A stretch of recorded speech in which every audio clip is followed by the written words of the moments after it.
Welcome in, everybody, to the JAKIB Halftime Show. Philadelphia Eagles have the lead 10-0, and Tanner McKee is looking pretty good for the Philadelphia Eagles offense. They are moving that ball up and down the field. Tanner McKee's first half stats, 17-26 for 190 yards and a touchdown. How about Jahan Dotson, everybody? I might have to take back some of what I said about Dotson. 5 catches, 63 yards for him in the first half. Boy, impressive stuff from Tanner McKee. And I don't say that. I know there's a lot of jokes affiliated with Tanner, and it's like, oh, Tanner Manning, Tanner Brady, and Tanner Delphia. Jokes aside, this guy looks really good. He looks impressive as a player, as a quarterback. He's getting through his progressions quick. And how about the way he's managing the pocket under pressure? Sliding around a little bit, finding the open guys, getting through progression, sometimes the third read.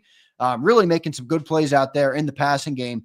As I mentioned, Eagles up 10-0. A couple other things that stick out to me in this game. I brought up Dotson. I brought up McKee. How about the offensive line? All backups on the offensive line, and they're holding strong, giving Tanner a good pocket to throw from, which is good. Nick Gates, the one mistake they made was that big high snap. How about Nick Gates snapping it over 6'6" Tanner McKee? That's not easy to do, to snap it that high. So Gates has some juice down there, but that was the one mistake that the offensive line made. Other than that, pretty good. Tanner bounced back from that 15-yard loss and picked up a first down. So Jordan Davis, he looked pretty good. He started the game out. Him and Milton were two of the only guys who started on that defense from your usual bunch, and they look good. Jordan was aggressive with the tackling, made some good plays in the backfield, which was impressive to see. Jeremiah Trotter Jr. was another guy that stuck out to me. He was really getting after it and making some plays kind of all over the guys for all the tackling. So good job by Jeremiah Trotter Jr. And then the only other guy who was out there was Bryce Huff from the starting group. So Bryce Huff, Milton Williams, and Jordan Davis were your three guys on the defense that played. But I do want to talk a little bit more about Tanner McKee. I'll talk to John McMullen, who's going to join me on the halftime show in just a second. So waiting for him to check in from Lincoln Financial Field. And I'll talk to John, get his take on Tanner. But Tanner really was throwing that ball well. And, does the offense look different to you guys today than it normally looks?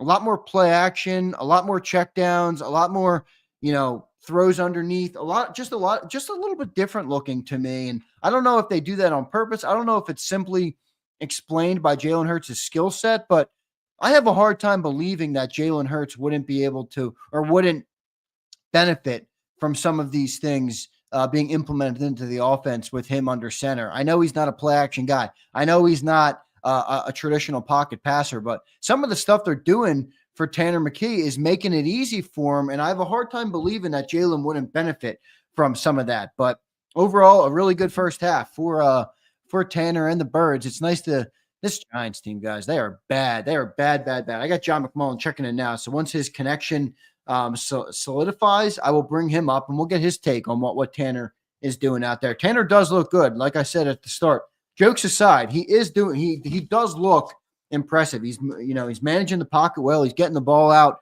He throws it a real crisp ball, accurate for the most part, which is good. So let's see what Johnny Mack has to say about Tanner McKee and what he's done in the first half. Joining me now on the JAKIB Halftime Show, Johnny Mack. How you doing, man? What'd you think of that first half?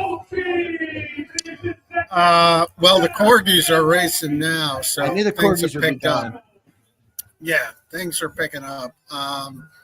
Yeah, impressive first half for Tanner McKee. I mean, I think the most impressive part was that 7 or 8 receivers. So he is getting the football to everybody.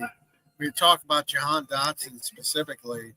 It was good to see Dallas Goedert out there as well, who dominated early in the game. So good to see he's going to be ready for the postseason. And then Jahan Dotson, who's taken a lot of flack for not getting involved in this offense, all of a sudden gets involved in a big way in the first half, and you kind of see some of that athleticism that he has a one-time first-round pick. So that was really impressive. And then Will Shipley, his ability to catch the football out of the backfield is really impressive.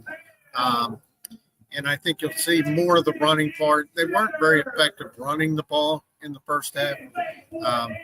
Kenny Gainwell 5 for 13, Will Shipley 3 for 8. I think you'll see more of that in the second half.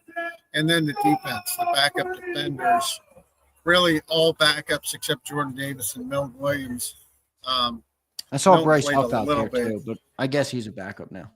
Yeah, well, he's not. I don't consider him a starter anymore. Yeah. Nolan Smith is a starter, and that's, Nolan and Josh Sweat aren't playing for that reason. But so I'm really impressive from the defense. You start thinking about the number one defense. This is going to be the number one defense in the NFL. So if you thought, well, maybe they have a bad day in Week 18 with the backups, they're having a better day, which probably has a lot to do with the New York Giants. I mean, they are an abject disaster. But they have 84 total net yards, and that's with the Eagles' backup defenders on the field. They took one deep shot to Malik Neighbors, and Sidney Brown made a tremendous play, showing great range to get over and break that up. So all impressive, except, a little bit with the kicking game. Jake Elliott, a lot of long misses this year. It is very cold, but missing from 39 is not going to be acceptable, certainly in the playoffs.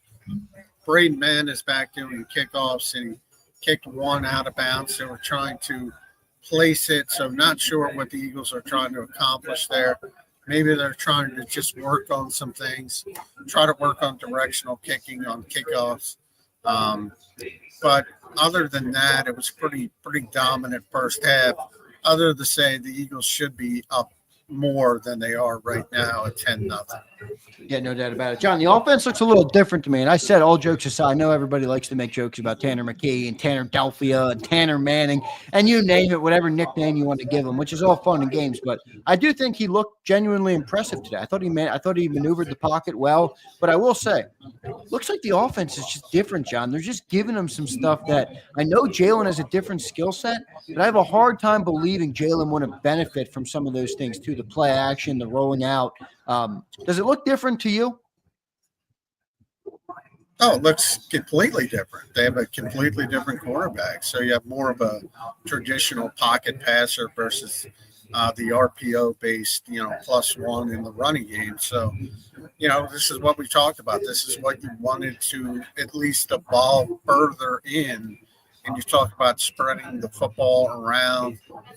Dallas Goedert, Jahan Dotson, Will Shipley, Johnny Wilson, Anaya Smith with the touchdown, Grant Calcaterra, all of those getting receptions. Kenny Gainwell got a target as well. So getting everybody involved. But, you don't have the running game, so it's a give and take. Right. And you play to the strengths of the players you have, and that's what the Eagles do when Jalen Hurts and Saquon Barkley are on the field, and that's what they're doing with a different style of quarterback, playing a little bit differently. So that's what you should do. That's a credit to Kellen Moore and certainly Tanner McKee for being able to spread the football and get everybody involved. And he talked about this week, that's how he looks at himself like he's a point guard, and his job is to distribute the ball. Right. And he's doing that very well through the first half. Johnny Mac, good stuff, man. We'll see how this game closes out. A silver lining for you and I guess for us is that the game is moving quick, man. The game is moving quick. First half came and went quick. So enjoy the second half, John. We'll talk to you in the postgame show. All right, brother? All right, thanks, Andrew. All right, good stuff there from Johnny Mac joining me on the JAKIB Halftime Show. Very good stuff here. So Eagles have a 10-0 lead. Tanner McKee's throwing that ball around, 17-26 for 190. I saw a couple of you guys talking in the chat. Appreciate everybody, by the way, for being here for the halftime show. Don't forget to hit that like button for me if you're enjoying the content. We appreciate all of you guys. You guys are the reason that JAKIB Sports works. So appreciate each and every one of you. Now, I will give you guys, and I'll credit Akbar for the one And I want to say, who was the other one? Charlie Swift was the other that I'm going to give credit to.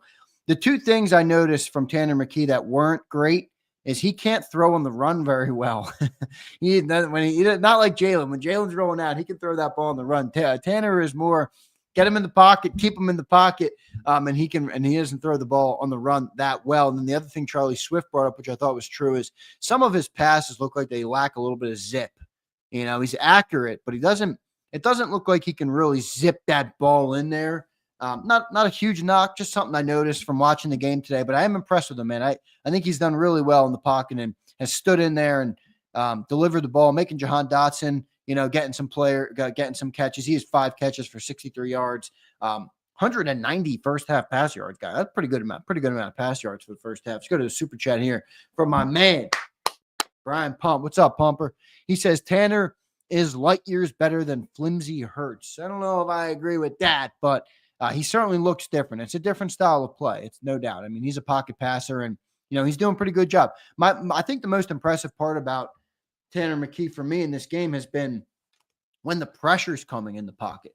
Like it's one thing to have good pocket presence when nobody's getting pressure on you. There was a couple plays there where he moved around in the pocket, slid up into the pocket, distributed the ball to his second, third, sometimes even his fourth read, it looked like. And, John brought up how many receivers have gotten a catch in this game.